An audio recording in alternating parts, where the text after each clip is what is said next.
కల్కి మూవీతో నాగార్జున రేంజ్ ఒక్కసారిగా మారిపోయిందని చెప్పాలి. దానికి ముందు వరకు టాలీవుడ్ డైరెక్టర్ గానే ఉన్న ఈయన ఇప్పుడు ఏకంగా పాన్ వరల్డ్ డైరెక్టర్ అయిపోయాడు నాగార్జున. ప్రభాస్ కెరీర్ లోని ఒక క్లాసిక్ గా నిలిచింది కల్కి సినిమా. తెలుగులో రాజమౌళి, సుకుమార్ కాకుండా 1000 కోట్లు కలెక్ట్ చేసిన దర్శకుల లిస్టులో చోటును సంపాదించుకున్నారు నాగార్జున. ఇప్పుడు అందరి చూపు కల్కి 2 మీద పడింది. కల్కి 2తో మరొక విజువల్ వండర్ ని క్రియేట్ చేయడానికి నాగార్జున సిద్ధమయ్యాడు. డిసెంబర్ 2025 నుంచి కల్కి 2 మొదలు పెట్టాలని చూస్తున్నారట. పోయిన ఏడాది జూన్ లో విడుదలైన ఈ సినిమా బ్లాక్ బస్టర్ హిట్ గా నిలిచింది. ఇకపోతే ఈ మూవీలో బాలీవుడ్ బిగ్ బి అమితాబ్ బచ్చన్ అశ్వత్థామ పాత్రలో నటించి మెప్పించిన విషయమూ తెలిసిందే. ఈ సినిమా బాక్స్ ఆఫీస్ వద్ద భారీగా కలెక్షన్స్ ను రాబట్టింది. కల్కి 2 ఎప్పుడొస్తుందనే విషయంపై నాగార్జున స్పందించారు.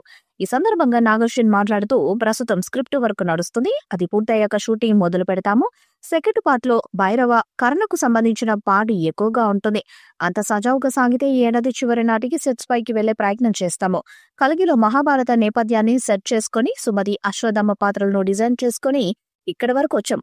ప్రభాస్ స్క్రీన్ ప్రెజెన్స్ పార్ట్ 2లో ఖచ్చితంగా ఎక్కువగా ఉంటుంది. ముఖ్యంగా భైరవ, కర్ణ యాంగిల్లోనే కథ సాగుతుంది. రెండో భాగంలో వీటికి అధిక ప్రాధాన్యం ఉంటుంది. ఇందుకు చాలా వర్క్ చేయాల్సి ఉంది.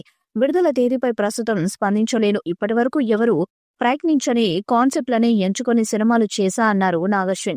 నాగార్జున కల్కి 2 ఫుల్ స్క్రిప్ట్ ను రెడీ చేసుకోవడంతో పాటు పార్ట్ 2లో ఇతర పాత్రలకు సంబంధించి కొంత షూటింగ్ పూర్తి చేయాలని భావిస్తున్నారు. ప్రస్తుతం ప్రభాస్ రాజాసాబ్, ఫౌజీ సినిమాలతో పాటు స్పిరిట్ మూవీలో నటించాల్సి ఉంది. ఈ సినిమాలు కంప్లీట్ అవ్వడానికి ఏడాది గడిచిపోతుంది కాబట్టి ప్రభాస్ డేట్స్ ఇచ్చేలోపు కల్కి 2 సినిమాకు సంబంధించిన ఇతర నటీనటులతో కలిసి సినిమా షూటును స్టార్ట్ చేయాలని భావిస్తున్నారట.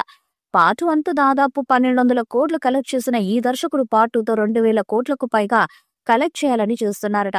ఈ వీడియోపై మీ అభిప్రాయాన్ని కామెంట్ బాక్స్ లో తెలియజేయండి. ఈ వీడియో మీకు నచ్చితే లైక్ చేయండి, షేర్ చేయండి, కామెంట్ చేయండి. మరిన్ని అప్డేట్స్ కోసం మన ఛానల్ సబ్స్క్రైబ్ చేయండి. అలాగే పక్కనే ఉన్న గంట సింబల్ ని గట్టిగా కొట్టండి.